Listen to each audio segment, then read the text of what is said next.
Okay guys, nyuma y'igihe gito cyane mbahaye video ishobora kuba yakwereka uburyo ushobora kuba wakoresha megabyte z'ubuntu.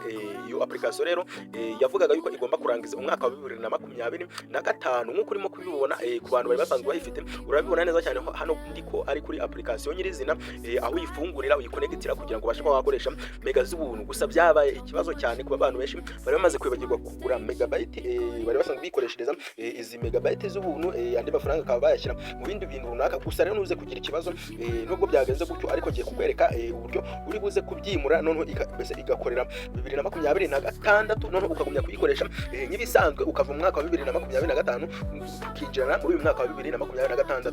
Gusa hano application ku bantu bayifite ushobora ukiyikoresha ariko ikaba itarahagarara. Gusa ni iminsi mike nawe urimo kuyikoresha, ariko gusa harimo nawe yahagaze. Rero nje gufasha kuri abantu yahagaze nawe itarahagarara, nawe ushobora wareba video kugira ngo nawe uzabashe kuba wabyikorera maze ukayimura. Ntabwo biragusaba gusaba ya application, biragusaba kugeze kwimura uyu mwaka mbese ukimukira mu mwaka wa 2026 nk'uko urimo kubibona. Aha hantu hari hasi hari Airtel, urabona ko hari umwaka wa 2025. Rongeye kugufasha nkwereka uburyo uri buze kubihindura ukabyimura neza cyane, ugakomeza kuzajya ukoresha mega z'ubuntu nta kibazo, mbese ibintu bikagumya kugenda neza cyane. Wibutsa yuko iyi video nuza gusanga yari ingirakamaro, ari video wari ukeneye cyane, ije ari igisubizo muri video wari ukenye. Uze gusangiza iyi video inshuti zawe, nibagirwe no kurikinga iyi video, maze comment yo hano hasi yo ndabizi neza yuko ari ibintu uri buze gukora kandi ubyishimiye neza cyane. Kandi we niba hari n'ikibazo cyangwa igitekerezo, inyunganizi, ubufasha, ushobora kuba wagabize watwandikira. Noneho reka dutangire, ariko mbere yuko dutangira ndabanza mwibutse aka kantu. Niba ukeneye kumenya uburyo ushobora kuba mbese kuba wakwinjira muri groupe, ushobora kuba wakwigeramo ibijyanye n'ikoranabuhanga ku buntu, nta giceri utanga, ukinjira muri groupe ukazajya mbese ukabasha kuba wabana n'inshuti zacu zakadasohoka. Uraza kuba wakanda hano kuri description, maze uraza gusangamo link ya WhatsApp, maze uyikandeho maze winjire mu banyamuryango. None ujye ubasha kubaza ikibazo witonze, mbese wisanzuye. Hari ushobora kuba utakibaza hano kuri YouTube ariko ukaba wakibaza. None reka dutangire rero kugira ngo naza kubatindira. Reka dutangire nk'ibisanzwe n'ibikora Imana touch 250.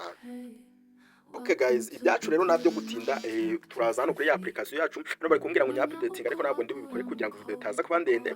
Bari kumbwira na updating ya application yacu, ntabwo ndi buya updating.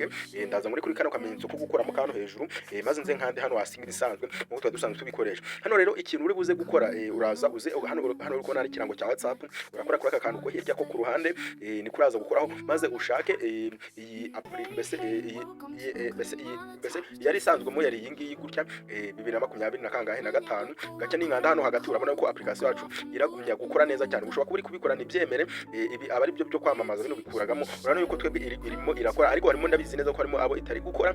Hano rero ikintu uri buze gukora, hano uraza ugakanda n'ubundi ahangaha.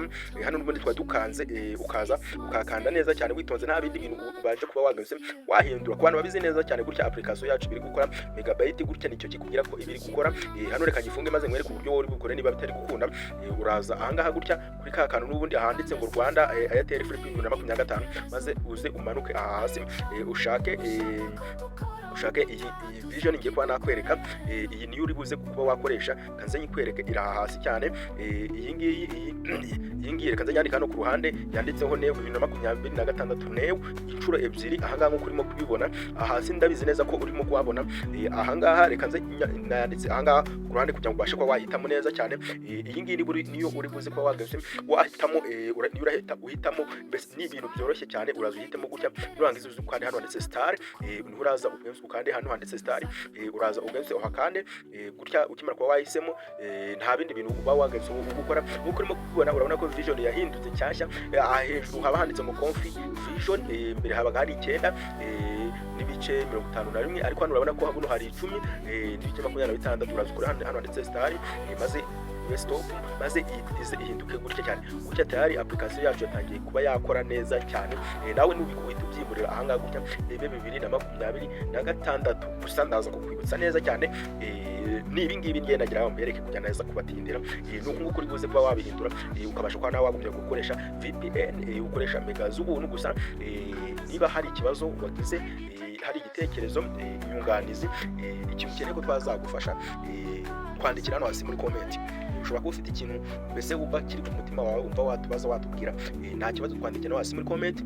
Aho niba utabishoboye nta kibazo injira muri groupe yacu ya WhatsApp, ubaze bagenzi bawe, natwe turahari ngo tugufashe dufashanye. Hari ikintu ushobora kuba watwungura kuri kubyo dukora. Hari video twakoze nabi niyigeze kunyura, ukeneye ko tuyisubiramo, mbese hari video wabonye ko igaragara nabi turangije, mbese twayikoze nabi, twandikire hano hasi tubwiye ati iyi video imeze gutya na gutya mwadukoreye ntabwo yatunyuze, ntabwo yagaragaraga, afite amashusho mabi, twandikire tugahise tugufasha. Nawe ukeneye kwamamaza muri video zacu, turagusaba kuba watwandikira. Urebye nimero yacu ya WhatsApp uraza kwibana kuri channel yacu. Rero reka duhurire muri video z'ubutaha. Mwari kumwe na Bikorimana Touch 250. Ciao ciao.